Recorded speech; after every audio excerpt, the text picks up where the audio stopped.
Mahogany, beech, and teak have subtle interlocking grains. The colors are usually medium to dark. The following techniques and steps can be used to achieve any of these hard woods. After painting our board with our base coat, we press our poofy pad onto the palette and then onto our board, going down in a vertical line. We don't twist our wrists though. As you can see up close, our edges are naturally ragged.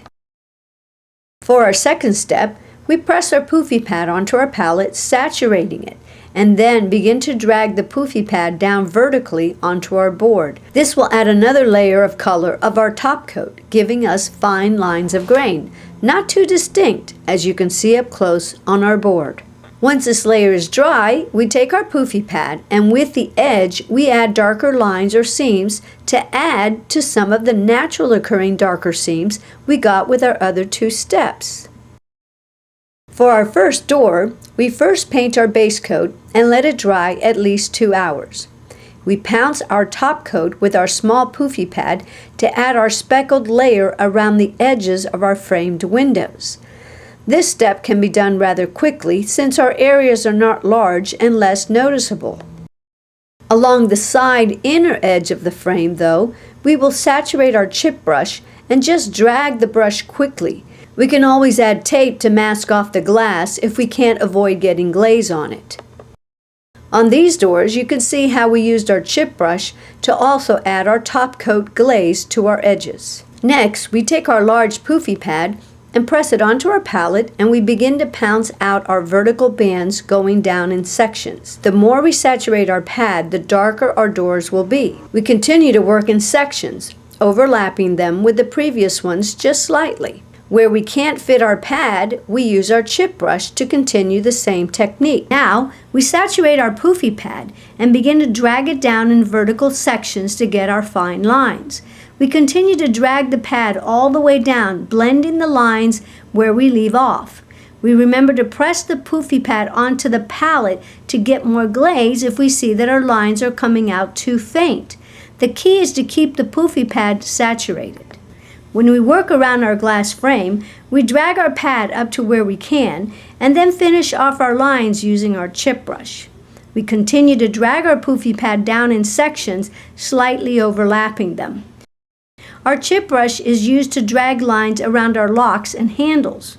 We try to blend our lines as much as possible. Because our color is dark though, they won't be as noticeable. We continue to drag our lines with our poofy pad, blending our lines to the ones we made with the chip brush. The important thing to remember when making lines by dragging our chip brush around our hardware is to try to keep the brush going up and down as straight as possible. Now we can also choose to lay our poofy pad flush to the frame and drag it up. This will eliminate having to use our chip brush as much. Along the wider part of our frames, we can also choose to use our small poofy pad to drag out our lines instead of using our chip brush. Here's a close-up picture of our door once it has dried. Lastly, working along the existing seams, we take our poofy pad and with the edge we pounce out darker seams.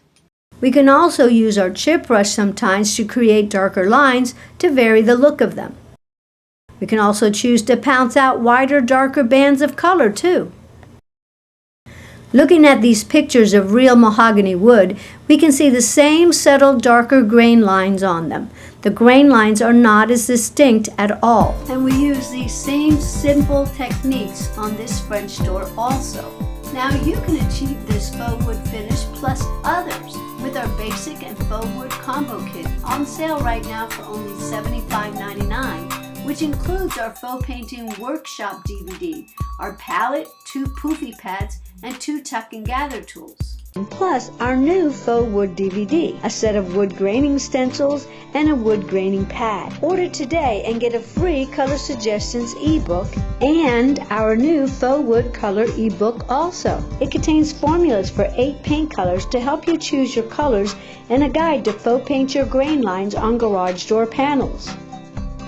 With our updated faux wood DVD, you will learn step-by-step how to add a faux finish to garage doors, concrete columns, front doors, kitchen cabinets, and other surfaces like frames around mirrors and silverware cases. With these innovative tools, adding layers of color in the form of grain lines is so easy that even beginners can add a professional finish that resembles varieties of rich wood.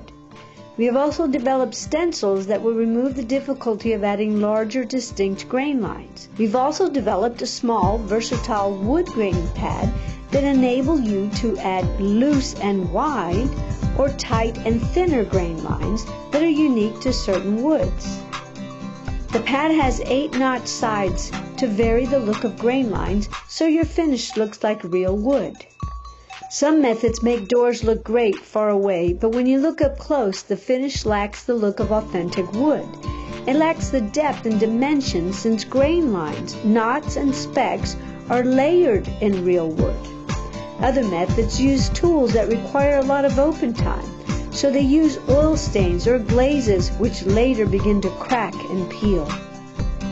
Our segment called Practice Assignments will give you step-by-step instructions on how to properly use the tools using water-based paint glazes that never peel. We show you how to simulate panels and frames so your grain lines are made in the right direction. You will even learn how to paint around fixtures that cannot be removed, all using water-based glazes. With the S Faux system and our new tools, you will learn how to properly layer your colors so you can replicate the dimension found in beautiful, rich wood.